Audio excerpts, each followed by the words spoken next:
Olá, pessoal, tudo bem? Vamos fazer mais uma aulinha? Hoje nós vamos falar sobre o gênero lírico, ou seja, sobre os poemas. Muita gente não tem o hábito de ler poemas, mas é muito gostoso. Até porque a gente não é obrigado a entender um poema. O poema ele precisa ser sentido na pele, na alma, no coração, na cabeça. Não interessa se eu entendi tudo o que o eu lírico falou. Interessa se aquilo ali me agradou pela sonoridade, pelo sentido das palavras, como, como é tudo trabalhado no texto. Nós vamos ver vários poemas no decorrer do ano, tá bom? Eu preparei um material, vamos a ele?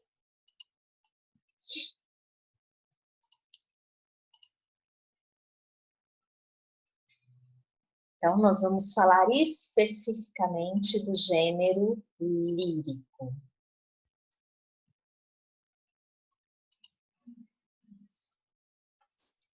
Como os poemas são chamados. Os textos literários, eles se dividem em gênero, né? O gênero dramático, que são os textos para teatro, o gênero lírico, que são os poemas, e o gênero épico e narrativo, que são as histórias contadas, tá? Bom, então tá aqui. Gênero lírico, seu nome vem da lira, instrumento musical que acompanhava os cantos dos gregos, foi quando a poesia, os poemas surgiram, tá? Como eu falei, o que interessa no gênero lírico é nós conseguirmos sentir esse texto. Então, ele é de caráter emocional, subjetivo, né? E volta-se sempre para a alma humana. Existe a presença de um eu lírico, não é um narrador, tá? Quem fala no poema não é o narrador, não é o poeta, é o eu lírico, que nem sempre condiz com o poeta na idade, no sexo, na profissão e nada disso, tá bom? Então, aqui, relação intuitiva e interiorizada do escritor com o mundo. Então, os textos pertencentes ao gênero lírico trazem isso, essa ligação emocional. Existe até uma confusão que as pessoas fazem entre poema e poesia, né? É muito complicado a gente distinguir. E aí, normalmente, para tentar facilitar algo tão complexo, eu costumo dizer que a diferença entre o poema, que é o texto escrito em versos propriamente dito, e a poesia, que é a essência desse poema, está justamente nessa capacidade que o texto tem de sensibilizar as pessoas. Tanto é que pode existir poesia em tudo, né? E nem todo poema obrigatoriamente tem que ter poesia. Então, essa relação intuitiva, essa sensibilidade e capacidade de sensibilizar que o poema tem, que seria a poesia. Então, distinguindo o eu lírico do escritor, o eu lírico ele pode ser masculino ou feminino, independente do autor. É como eu falei, eu, Franci, posso escrever um poema como se fosse um homem, tá? O eu lírico que eu crio para o meu poema é masculino. Do mesmo jeito que vários poetas homens criaram eu líricos femininos, principalmente numa época em que a mulher não lia, não escrevia e dificilmente lançaria livros, mesmo sendo de poemas. Tá? Então, assim a gente pode encontrar um autor masculino com eu lírico masculino, coincide. Inclusive, a gente pode ter vários poemas que são, como é que eu vou dizer, autobiográficos mesmo, que é o poeta falando daquilo que aconteceu com ele realmente, tá? Nós ainda podemos ter um autor masculino com eu lírico feminino, ou seja, um homem escreve como se fossem os sentimentos e as sensações de uma mulher. Nós ainda temos autor feminino, com eu lírico feminino, a mulher falando dos sentimentos de mulher. Ou o contrário, com autor feminino, com eu lírico masculino. Então, pode haver ou não coincidência entre autor masculino e feminino e eu lírico masculino e feminino. Então, muito cuidado na hora de se referir. Nunca diga o poeta falou isso no poema, o eu lírico falou isso no poema, tá bom? Aqui aquela diferença do poema e da poesia que eu já falei para vocês, né? O poema é a forma escrita em versos. Então, qualquer coisa que eu escrevo em versos é poema. Batatinha quando nasce, espalha a rama pelo chão. Mamãezinha quando dorme, põe a mão no coração. Isso é poema, mas não tem poesia nenhuma. Apesar da gente achar lindo quando é uma criancinha declamando no Dia das Mães. Se a gente prestar atenção, as palavras que estão ali estão todas no seu sentido denotativo. Não sensibiliza, né? As palavras em si, não. Então, já a poesia é o encantamento, a emoção sobre as coisas da vida. É a sensibilidade que o artista põe ou a sensibilidade que o artista provoca na gente. Aspecto rítmico do poema. O poema em si, como texto, ele tem uma estrutura, ele está sempre escrito em versos. Muitas vezes parece que cada linha, ou seja, cada verso, apresenta o mesmo tamanho e apresenta, né? Então, a gente vê o ritmo do poema, é aquela cadência, inclusive muitos poemas são musicalizados, porque ele tem toda uma preocupação com a posição das sílabas tônicas, em onde parar, em onde recomeçar. A metrificação, né, o tamanho dos versos, das estrofes, e as sílabas poéticas, que é a questão da sílaba tônica que eu falei. Aspecto rítmico do poema. Aqui eu tenho o nome de alguns versos, e os versos a gente determina pelo número de sílabas. Então, redondilha menor, 5 sílabas, redondilha maior, 7 sílabas, verso decassílabo, 10 sílabas, verso alexandrino, 12 sílabas. Então, esses são os mais conhecidos e os mais frequentes, tá?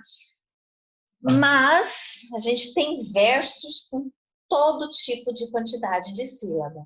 Desde o monossílabo, que é um verso com uma sílaba só, depois vocês vão entender como é que isso é possível, né? Até versos de 20, 30 e tantas sílabas, tá? Mas nome mesmo a gente dá só até o 10, tá bom? Aqui, de acordo com a quantidade de versos agrupados no poema, a estrofe recebe as seguintes denominações. Então, agora é o nome das estrofes pela quantidade de versos. Então, uma estrofe pode ser um monóstico, que é um único verso na estrofe, dístico, terceto, quarteto, quinteto, sexteto. Esse eto é o mais comum, mas vocês podem chamar do jeito que quiser, tá? Hepteto, octástico, nona e décima. Aqui também a gente nomeia só até o 10. Dali para frente a gente diz que a estrofe tem 11 versos, 12, 15, 20 versos, não importa, tá bom? Além daqueles nomes de versos decassílabos, trissílabos, redondilha menor, os versos ainda podem ser chamados de versos regulares, né, que obedecem às regras clássicas, ou seja, são versos que são do mesmo tamanho, que têm rima, tudo direitinho. Nós ainda temos os versos brancos, que são aqueles que não rimam com nada, tá? E os versos livres, que são aqueles que não têm o mesmo tamanho, então um poema inteiro, ou um verso dentro de um poema, é diferente de todos os outros. O poema inteirinho tem 8 sílabas. De repente, o poeta coloca lá no meio um com 2 sílabas, né? Então, esse verso que está ali no meio, ele está livre. Às vezes, o poema inteirinho é de versos livres. A rima. Ocorre a rima quando há coincidência sonora, né? No final de palavras diferentes. Amor rima com dor, paixão rima com emoção. Olha o exemplo. Nós temos cobiça, que rima com atiça, fama, que rima com chama, tá? Cobiça e atiça vão rimar com justiça, fama, chama vão rimar com ama. Aqui eu coloquei de vermelho esses dois últimos versos, porque eles são exemplos do que a gente chama de rimas emparelhadas, ou seja, quando uma fica ao lado da outra. Então, o primeiro verso rima com o segundo rima com o terceiro, se fosse o caso, igual aqui a gente tem o penúltimo rimando com o último. Então, nesse caso, rimas emparelhadas, uma do lado da outra. Outro tipo de rima que nós temos são as rimas cruzadas, né? A rima cruzada são aqueles primeiros versos que nós vimos no poema, porque entre a palavra que rima com a outra, ó, entre a rima A e a rima aqui, nós temos um verso. Então, quando isso acontecer, ó, A. Aqui é outra coisa. Então, essas três rimas As aqui são rimas cruzadas. A mesma coisa acontece com as rimas Bs, ó. B, B, B. Então, tá vendo? A gente faz um. Então, aqui nesse meio vai ter alguma coisa, quer dizer que a rima é cruzada ou rima alternada. Eu uso mais o alternado, tá? Rimas interpoladas. Se as alternadas a gente tem um único verso entre as palavras que rimam, nas interpoladas nós vamos ter dois versos, ó. De tudo ao meu amor serei atento, antes e com tal zelo e sempre tanto, que mesmo em face do maior encanto, dele se encante mais meu pensamento. Tá vendo que entre o atento e o pensamento existem dois versos? Então, isso é um exemplo de rima interpolada. Ok? E para marcar as rimas, a gente vai sempre usar esse processo, ó. Uma letra do alfabeto maiúscula. Repetiu a terminação? Atento, pensamento. Eu repito a letra. De atento para tanto, tá vendo que mudou a terminação? A gente colocaria aqui letra B. Tanto e encanto, rima, ó. Canto, anto. Então, a gente colocaria aqui também a letra B. Então, repetiu a terminação, repete a letra. Mudou de terminação, muda de letra. Nem que para isso eu precise usar o alfabeto inteiro, pegar o alfabeto grego, pegar números, o que for, tá? Mas a regra é essa. Se eu quero fazer o esquema de rimas do poema, eu olho a terminação da última palavra de cada verso. Repetiu a terminação, eu repito a letra. Mudou de terminação, eu mudo de letra, ok? Então, resumindo tudo que a gente viu sobre o gênero lírico até agora. Sobre a forma, né? A poesia lírica, normalmente em versos, que é o que marca.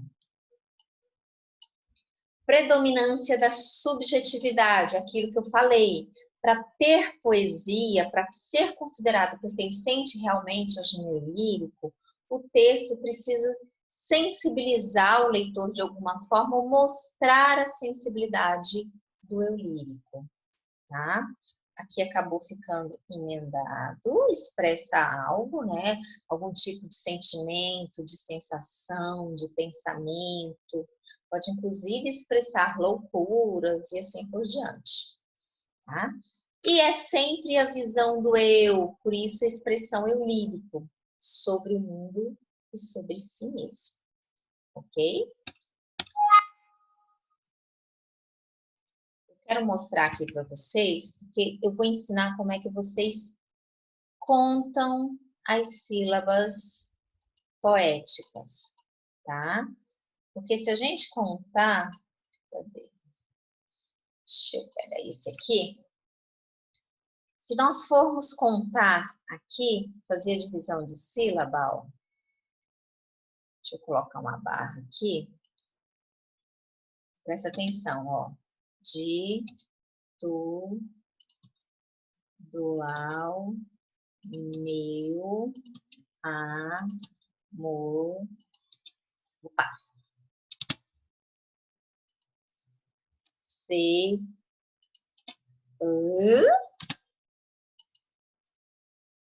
cadê? Serei, a, tem. Então, ó. 1, 2, 3, 4, 5, 6, 7, 8, 9, 10, 11, 12. Seriam 12 sílabas poéticas. Só que não. Aqui, o que que nós fizemos? Nós fizemos a divisão das sílabas gramaticais, igual a gente aprendeu em gramática, quando nós estávamos sendo alfabetizados. Só que não é bem assim. Primeiro, na hora de contar a sílaba tônica, na hora de contar as sílabas poéticas, eu vou parar de contar na última sílaba tônica, tá ok? Então, deixa eu só mudar a cor desse aqui para vocês entenderem. Então, vou parar de contar aqui, que é a sílaba tônica, tá? Outro detalhe que a gente precisa tomar muito cuidado, deixa eu ver aqui uma forma. Uma curvinha.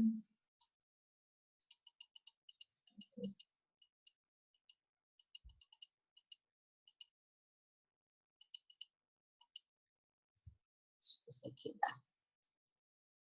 Quando eu tenho a palavra anterior terminando em vogal e a palavra posterior começando em vogal, normalmente a gente junta, ó, de tudo ao... Não tá juntando.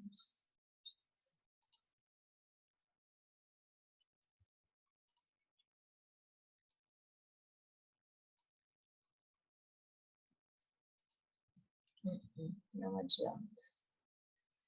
Depois eu mostro lá para vocês, na hora que eu botar o slide, tá? Então, aqui nós vamos tirar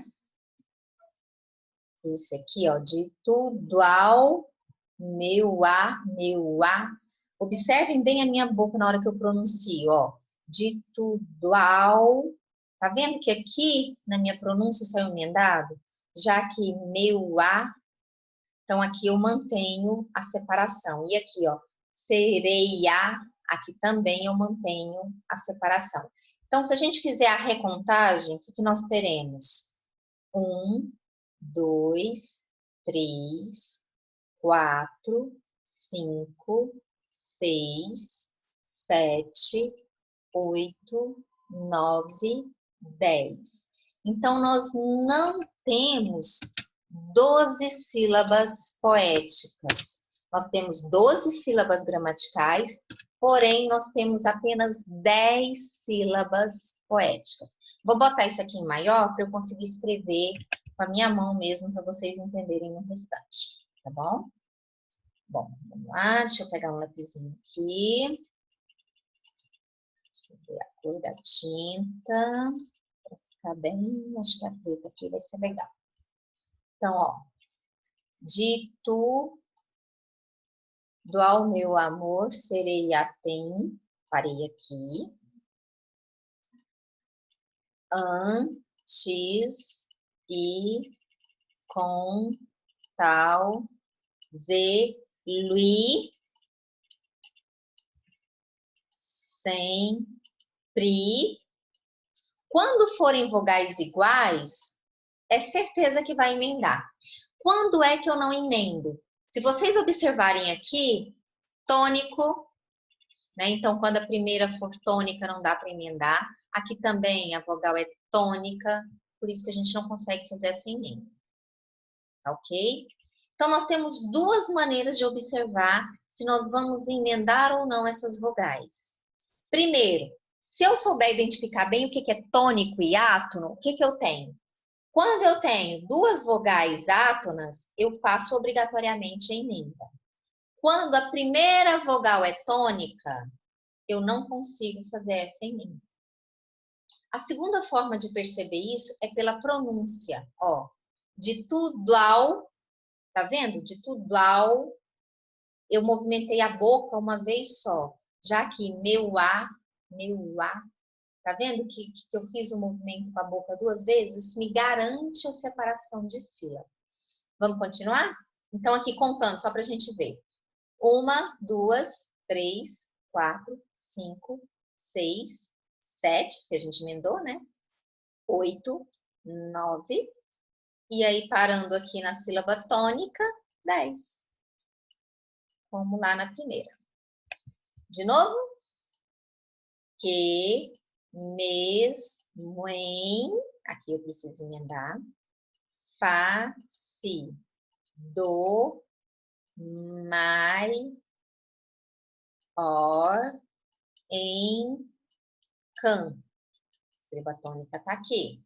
Então, 1, 2, 3, 4, 5, 6, 7, 8, 9, 10 também. Se o poema for tradicional, a gente vai falar disso em uma outra oportunidade, vai dar sempre a mesma quantidade de sílabas poéticas em todos os versos. Os poemas mais modernos é que não, tem 10, outro tem 5, outro tem 4, outro tem 2, outro tem 12, sem regra nenhuma, tá? Último verso. Deliciem, ó. Cante mais meu pensamento. 1, 2, 3, que eu emendei, né?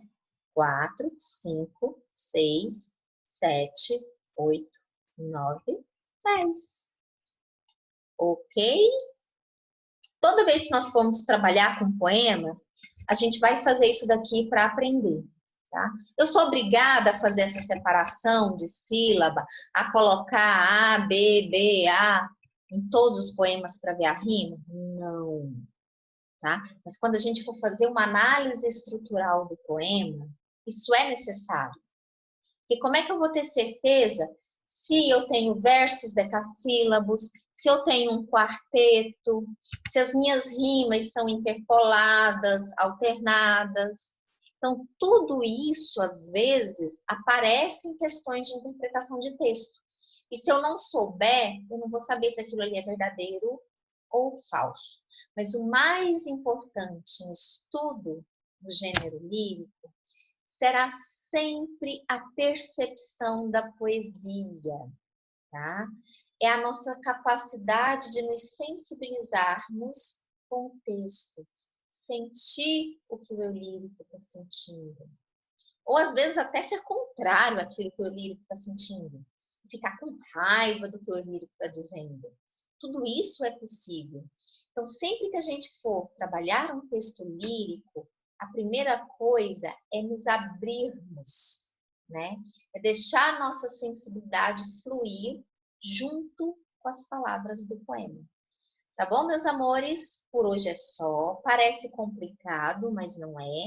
Além desse material em PowerPoint, a gente ainda vai ter a aula ao vivo, tá? E eu vou trazer outros materiais sempre que for necessário, tá bom? Um beijo.